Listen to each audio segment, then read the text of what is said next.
적당하게 하고 질서대로 하라, 이런 제목으로 고린도전서 강의를 이어가겠습니다. 은사의 난무함으로 인해서 끄세요. 네, 더운 것 같습니다. 은사의 난무함으로 인해서 무질서와 혼란에 빠진 고린도 교회를 사도는 올바른 원리로 권면하면서 이제 그 혼란스러운 상황을 정리하고 정돈해 나아가고 있었습니다. 그래서 바울 사도는 예언과 방언에 대한 지침을 마무리하기 전에 또 한 가지 더 고린도 교회 안에서 일어나고 있었던 어떤 한 문제를 다루려고 하는 것을 우리가 볼 수 있습니다. 그 문제는 다름 아니라 교회 안에서 여성의 위치에 관련된 그런 부분이었습니다. 그래서 문맥의 흐름 속에서 자연스럽게 사도가 이 문제를 다루고 이렇게 지나가고 있는 것을 보게 되는데, 앞부분에서 보면 성도의 회집, 그 집회 가운데서 방언을 하는 문제하고 예언을 하는 문제에 관해서도 사도는 침묵의 문제를 다루었습니다. 그렇죠? 그래서 방언을 할 때 통역자가 없으면 어떻게 해야 돼요? 침묵해야 되고, 계시를 말할 때도 다른 사람에게 계시가 내리면 앞에서 계시를 전달하던 자가 중지해야 되는 거죠. 계시를 멈추고 침묵해야 된다는 사실을 바울이 이미 명시를 했습니다. 그러니까 예언의 내용도 또 다른 예언의 은사를 받은 사람에 의해서 제재될 수 있다는 거, 그것은 틀린 하나님의 말씀에 대한 잘못 전달하는 내용입니다 하고 제재받을 수 있는 이런 부분이 있다는 사실을 사도가 분명히 밝힙니다. 그러니까 언제 어떤 상황에서 방언도 예언도 금해야 되는지 이것을 말하고 난 이후에 이제 여성이 교회에서 침묵을 지켜야 되는 상황에 대해서 사도가 논리를 이어가고 있는 것을 볼 수 있는 것입니다. 34절, 35절을 더 정확하게 원의 근거에서 직역을 해보면 성도들의 모든 교회들에서 하고 있듯이 여자들은 교회에서 잠자코 있어야 한다. 그들에게 말하는 것이 허락되어 있지 않기 때문이다. 율법도 말하고 있듯이 여자들은 복종해야 합니다. 만일 그들이 어떤 것을 배우기를 원한다면 집에서 자기 남편에게 물어보게 하십시오. 왜냐하면 여자가 교회에서 말하는 것은 부끄러운 일이기 때문입니다. 성도들의 모든 교회들에서 하고 있듯이 그 여자들은 이렇게 되어 있어요. 자, 여기서 바울이 말하는 여자는 헬라어로 귀네라는 말인데 일반적으로 결혼한 성인 여성들, 아내들을 뜻하는 거죠. 특별히 여기서 여자는 정확히 방금 말씀드린 대로 그 여자들이라는 복수 명사가 사용되어 있습니다. 그러니까 아마도 고린도 교회 안에서 여성들 가운데 여성 전체라고 하기보다는 특별히 어떤 문제를 일으키고 있는 여자들, 그들을 지칭하고 있는 것이다, 이렇게 보여집니다. 모든 교회에서 사도는 보편적인 질서를 말하기를 아내들이 교회에서 잠잠해야 할 필요성에 대해서 권고합니다. 그러나 모든 상황에서 여성들이 침묵하라는 그런 의미가 결코 아닙니다.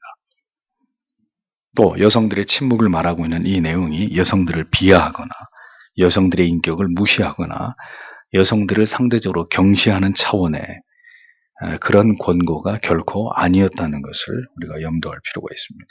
잘 아시는 대로 하나님이 창조하신 남성과 여성은 모든 면에 있어서 동등한 인격을 가지고 있고 동등한 지위와 존엄을 가지고 있는 그런 피조물들입니다. 그러므로 어떤 경우에도 여성이 차별을 당하거나 불이익을 당하고 비하되는 것은 성경적인 그러한 가르침이 결코 아니다라는 겁니다. 다만 하나님께서 세우신 이 가정의 질서와 교회의 질서 속에서 남편과 아내의 관계 속에서 교회라는 공동체 속의 질서 속에서 남편에 대한 아내의 복종의 문제, 또 여성들이 말하는 것을 때로 자제해야 되는 이런 경우가 있다고 성경이 분명히 말씀을 하고 있는 겁니다. 사도가 여성들에게 침묵을 요청하고 발언을 금하는 경우는 어떤 상황을 의미하는 것일까요? 통역 없이 방언을 하는 경우나 다른 예언자가 계시를 받는 경우에도 침묵해야 됐듯이 동일한 원리 속에서 교회의 덕을 세워야 하는 경우에 여성은 침묵할 필요가 있다는 점을 사도가 분명히 당부하고 있다는 겁니다. 사도는 실제적으로 고린도전서 11장 5절에서 무릇 여자로서 머리에 쓴 것을 벗고 기도나 예언을 하는 자는 그 머리를 욕되게 하는 것이니 이는 머리 민 것과 다름이 없음이니라, 이렇게 기록되어 있죠. 그러니까 교회에서 여성도 뭘 할 수 있다는 거죠? 예, 기도할 수 있고 예언할 수 있다. 그 권한이 분명히 여성에게도 있다는 사실을 분명히 명시하고 있습니다. 그러므로 모든 상황에서 침묵하고 발언을 금하는 것이 아니라 어떤 특정한 상황에서 그렇게 해야 된다는 것을 사도가 분명히 밝혔다라는 부분을 우리가 유의해서 볼 필요가 있는 거죠. 그러면 덕을 세움을 필요로 하는 구체적인 경우는 도대체 어떤 경우냐? 교회에서 여성들이, 아내들이 침묵을 해야 되는 이런 경우가 어떤 경우냐? 자, 그 다음 절에 나오죠. 만일 무엇을 배우려거든 이렇게 되어 있습니다. 어떤 특별한 어떤 시점을 얘기하는 거죠.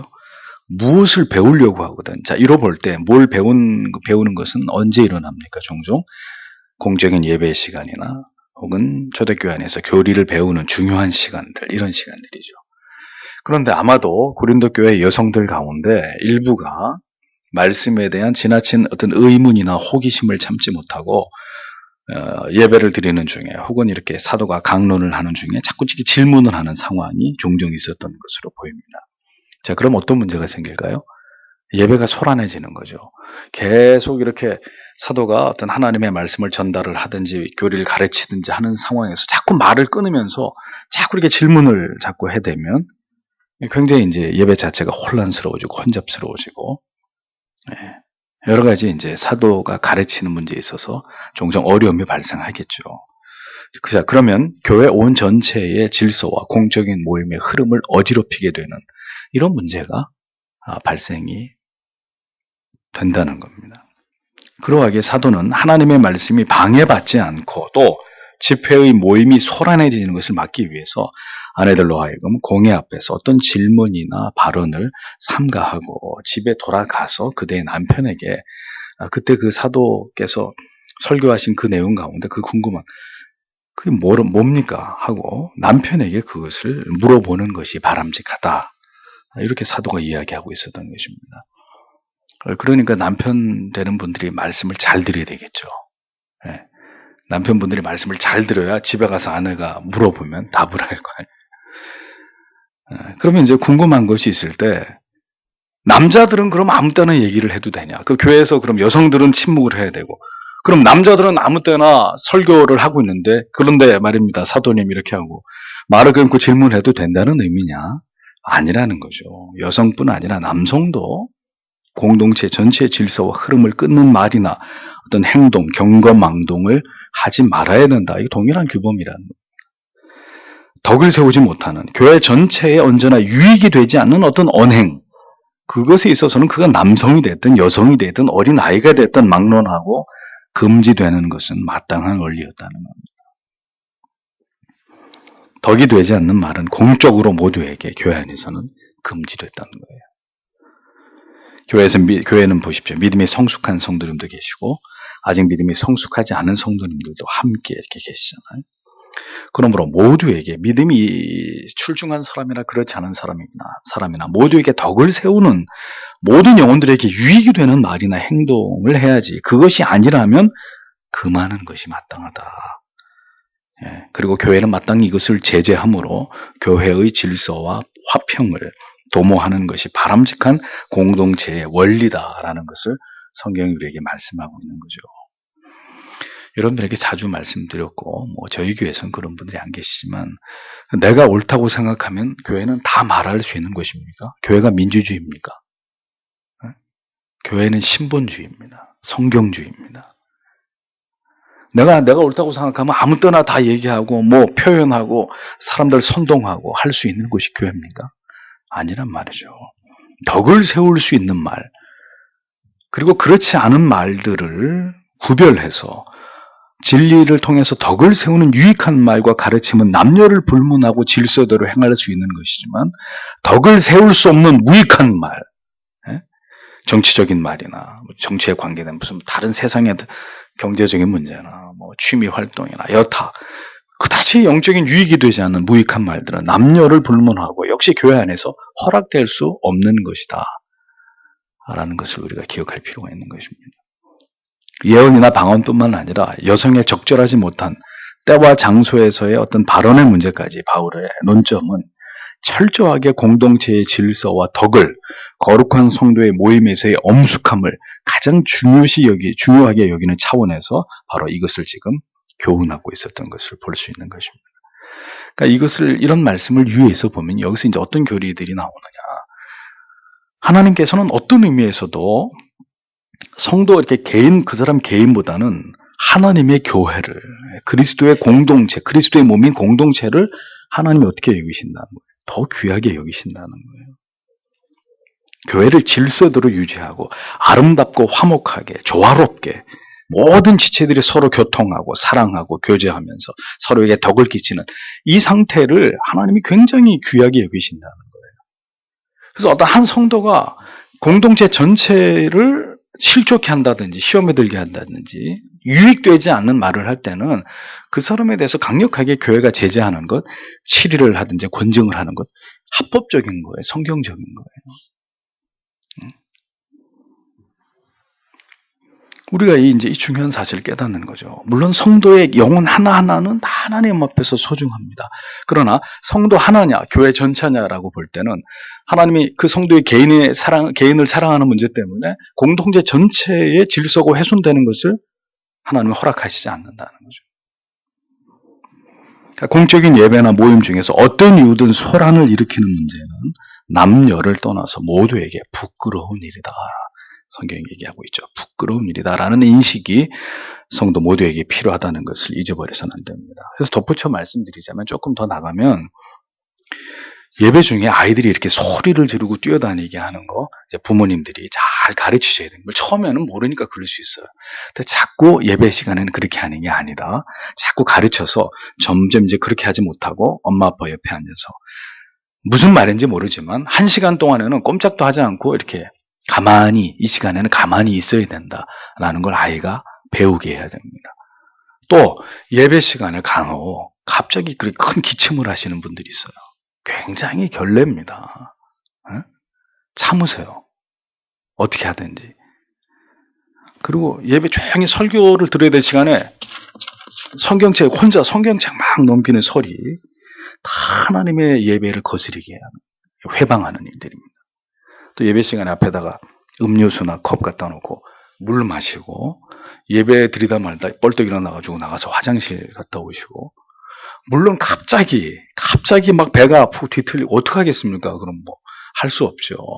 그런 경우가 아니라면 어떤 시기든 그 하나님의 말씀, 거룩한 말씀이 생명의 말씀이 선포되는 시간에 어떤 잡다한 어떤 언행으로 말미암아서 그 예배의 흐름을 깨는 것은 그 중대한 하나님 앞에 그것은 심히 부끄러운 일이 되는 것입니다. 그걸 아무렇지도 않게 행한다? 분명히 말하지만 하나님 앞에 옳은 행위가 아닙니다. 하나님의 예배를 공동체 전체에 덕을 끼치는 행위가 아니라는 거예요. 그런 태도는 반드시 지양하는 것이 옳습니다. 언제나 하나님 앞에 나올 때 교회에서 하나님을 예배하고 성도가 공적인 모임을 가질 때는 내가 아닌 우리를 배려하는 그런 성숙한 모습이 필요하다는 거죠. 지금 나의 이 말과 행동과 내가 어떻게 하느냐가 이 교회 전체, 공동체 전체에게 어떤 영향을 끼치느냐 문제를 늘 생각해야 그 사람이 신자라는 겁니다. 그리스도의 몸의 한 지체라는 거죠. 그것을 개의치 않는 행동, 전혀 덕을 끼치지 못하는 이러한 성도 개개인의 독자적인 말이나 행동, 여기서 이제 대표적으로 몇몇 여인들이 그렇게 한 것에 대해서 바울이 이야기하면서 사실은 이 교훈은 전체 성도에게 해당되는 중요한 말씀이라는 거죠. 36절, 37절을 보겠습니다. 하나님의 말씀이 먼저 여러분에게서 나온 것입니까? 아니면 그것이 여러분에게만 임하겠습니까? 만일 누구든지 자기가 예언자나 영적인 사람으로 생각한다면 내가 여러분에게 써보내는 것들은 주님의 명령이라는 것을 알도록 하십시오. 라고 바울이 엄중하게 경고합니다. 사도는 고린도 교회 성도들이 가지고 있었던 은사와 관련된 그릇된 우월의식, 교만함에 대해서 다시금 책망하고 있습니다. 남녀 성도를 막론하고 어떤 경우에도 마치 자신만 모든 것을 다 알고 있다는 듯이, 혹은 자신에게만 하나님이 어떤 특별한 은혜와 은사를 주신 것처럼 오만한 태도로 공동체 질서를 깨트리고 성도의 하나됨을 저해하는 일은 하나님 앞에서 심히 부끄럽고 추악한 일이다라는 것을 사도가 분명하게 지적하고 있는 것입니다. 하나님의 말씀이 당신한테서 나온 거냐? 하나님의 영이 당신에게만 임한다고 생각하는, 서로 은사 가지고 싸우고 네가 더 우월하느니 내가 더 우월하느니. 은사가 불러온 가장 큰 문제와 부작용은 뭐겠습니까? 초대교회 안에서 지금도 마찬가지입니다. 영적 교만과 성도의 분열입니다. 은사를 받고 나니 자신이 마치 선지자라도 된 것처럼, 영적으로 대단히 성숙한 사람인 양 착각하는 그런 성도들이 그때도, 이런 모든 것들이 폐지된 지금도 버젓이 존재한다는 것입니다. 그러니까 사도는 바로 그런 자에게 이제 자신이 편지를 써서 이 엄중한 주님의 명령을 그대에게 전하고 있는 것이다, 이렇게 밝히고 있는 거죠. 어처구니 없게도 자기를 스스로 은사자라고 부르는, 혹은 중보자라고 호칭하는 이런 어리석은 사람들이 지금도 있습니다. 저희 교회는 없습니다. 혹시 이 설교를 듣게 될 다른 교회나 다른 성도들에게 얘기하지만, 은사자라고 내가 중보기도자라고.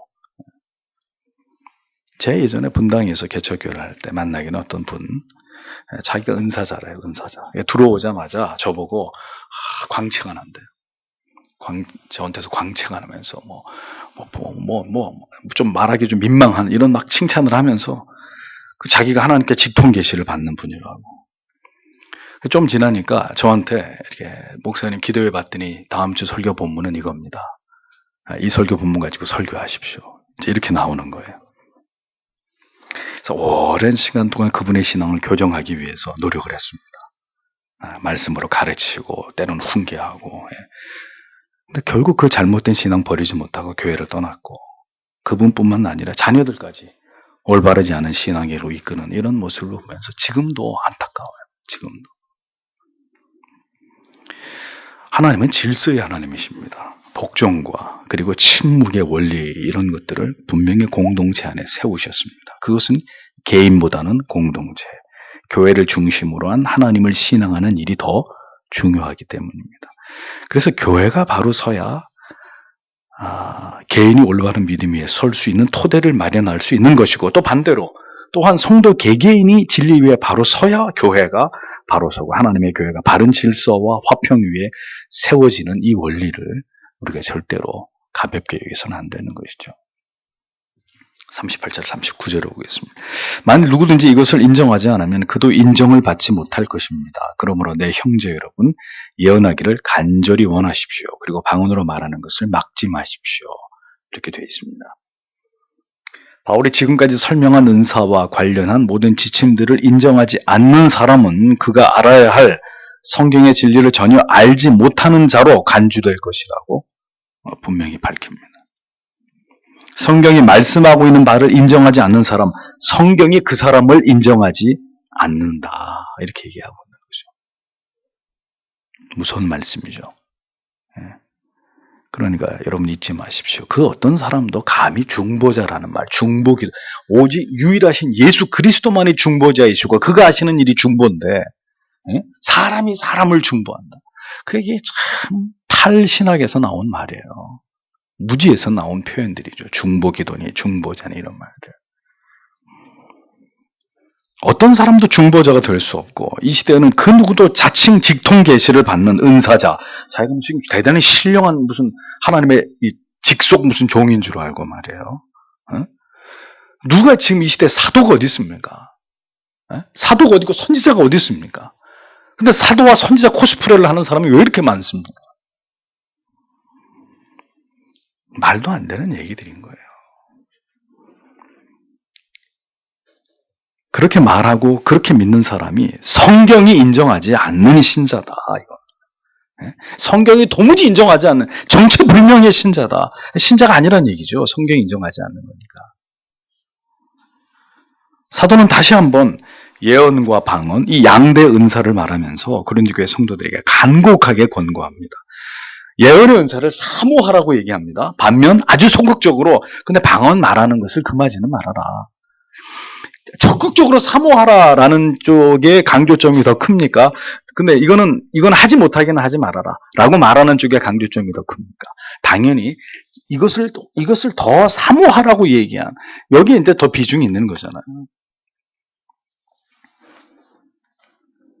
방언이든 예언이든 모두 은사가 중지된 지금에는 이런 것을 논할 가치도 의미도 없지만 은사가 존재하던 그 시대에 사도가 왜 방언보다는 하나님의 말씀을 가르치고 권면하고 위로하는 예언의 은사를 더 강조했는지를 한번 깊이 생각해 볼 이유가 충분하다고 생각됩니다.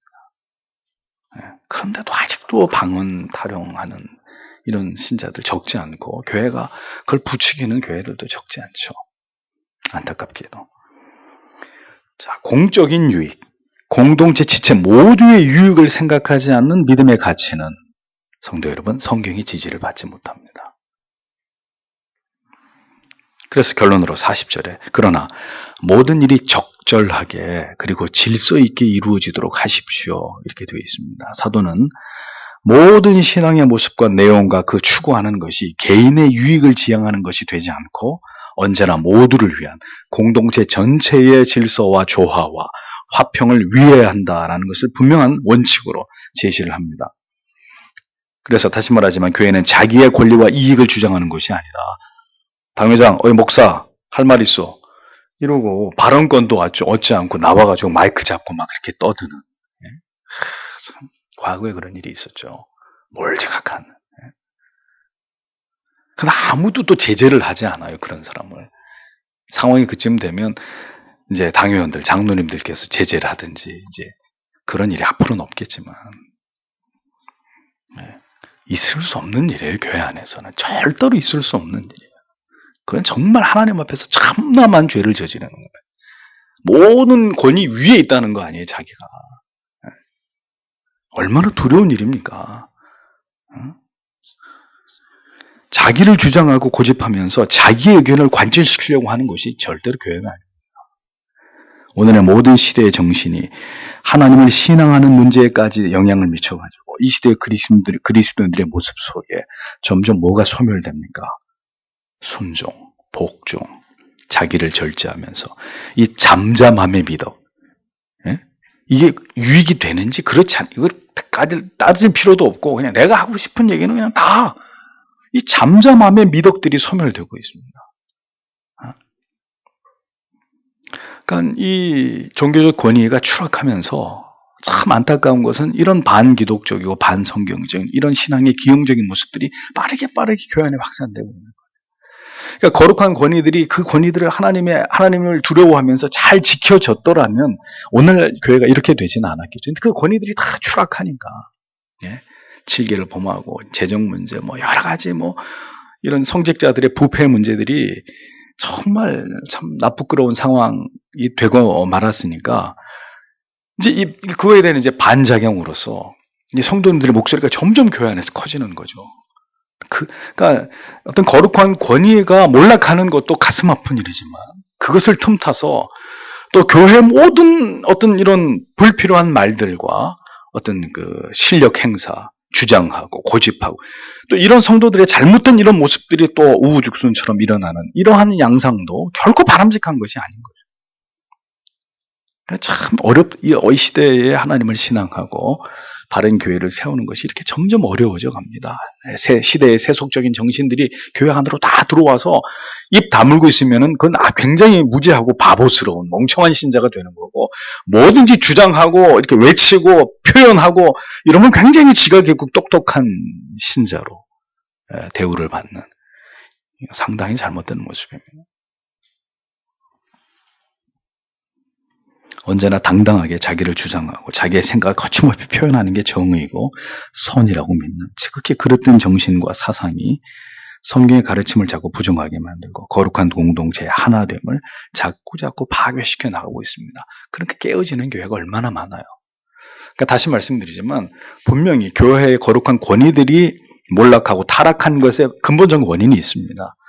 그거에 대한 반작용으로 또 성도님들 또한 이런 하나님의 말씀의 원리를 벗어나는 이런 모든 문제들은 우리가 정말 하나님 앞에 가슴 앞에 아프게 생각하고 어느 누구도 그래도 괜찮다라고 이렇게 해석하지 않도록 노력해야 되는 거죠.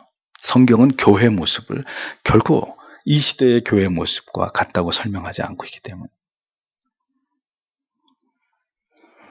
그러니까 보십시오. 일치를 강조하면 다양성이 약화되고 다양성을 강조하면 일치성이 무너져 버리는 이런 어려운 문제들이 오늘 교회 안에 있다는 겁니다.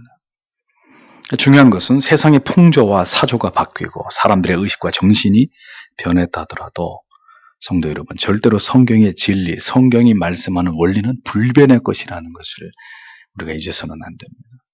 세상이 바뀌었으니까 교회 운영도 좀 달리합시다. 예배도 좀 산뜻하게 하고 좀 이렇게 우리가 원하는 대로 사람들이 원하는 쪽으로 좀 이렇게 구미를 맞춰가지고 좀 교회를 좀 바꿔 봅시다. 좀 굉장히 위험한 말들인 거예요. 이렇게 되니까 결국 어디까지 가는 거예요? 시대의 정신에 따라서 마음대로 성경의 해석까지 달라지죠. 결국 페미니즘의 영향으로 일부에서 여성 신학자들이 성경에 하나님 아버지라는 표현을 바꿔야 된다. 아버지라고 부르면 안 된다, 하나님을. 결국 여성 안수 문제가 점점 더 교단에 광범위하게 지금 퍼져나가고 있는 거예요. 결국은 이 시대의 정신이 교회 안으로 들어오면서 하나님 말씀까지 이제 갈아엎으려고 하는 거예요. 간통죄 폐지에서 이제 동성애를 비롯해서 이제 낙태 금지법 폐지까지 만약에 간다면 보십시오. 인간들이 그렇게 점점 더 하나님의 금한 법의 굴레와 족쇄에서 벗어나려고 몸부림을 치는 거예요. 예? 그런 시대에 우리는 하나님의 말씀을 따라서 믿으려고 하니까 세상 사람들하고는 정반대로 가고 있는 사람들인 거죠. 도저히 저 사람들이 이해할 수 없는 부류, 이해할 수 없는 어떤 기관, 교회. 점점 이게 더 벌어지는 거예요, 지금. 교회에서 고성이 오가는 건 예사고, 분열, 분쟁, 서로 성도끼리, 교회끼리 고소, 고발이 난무하는 시대가 되어버렸습니다. 이건 뭐죠? 자멸의 길로 가는 거예요. 결론은 다시 성경으로 돌아가지 않으면, 솔라 스크립추라. 오직 성경으로. 다시 성경으로 돌아가지 않으면 반드시 망하게 되어 있습니다. 우리는 반드시 멸망하게 돼 있어요. 이렇게 사람이 우선인, 사람 본위에 이런 신앙생활을 하다가는 반드시 하나님의 두려운 징계를 받게 돼 있습니다. 하나님의 통치에 복종하고 우리 모두 이 진리 안에서 하나님의 의를 이루어가고 공동체 전체의 덕을, 유익을 도모하는 거기에 모든 것을 집중하는 이런 성도 개개인과 주님의 교회가 되어야 되는 것입니다. 그것이 주님이 우리에게 바라시는 가장 아름다운 가정의 모습, 교회의 모습, 하나님을 신앙하는 신앙의 태도이고 모습이라는 것을 우리가 잊지 않으면서 오늘도 하나님 이 나라를 지켜주시고 이 한국 교회를 하나님 돌이켜주시고 또 우리 모든 성도의 가정이 이 하나님의 말씀으로 지배되고 다스려지고 그래서 화목한 하나님이 세우신 신적인 기관으로서의 가정과 교회로 본질이 회복될 수 있는 그런 은혜를 우리 모두에게 주시기를 이 밤에도 기도하기를 원합니다. 기도하겠습니다.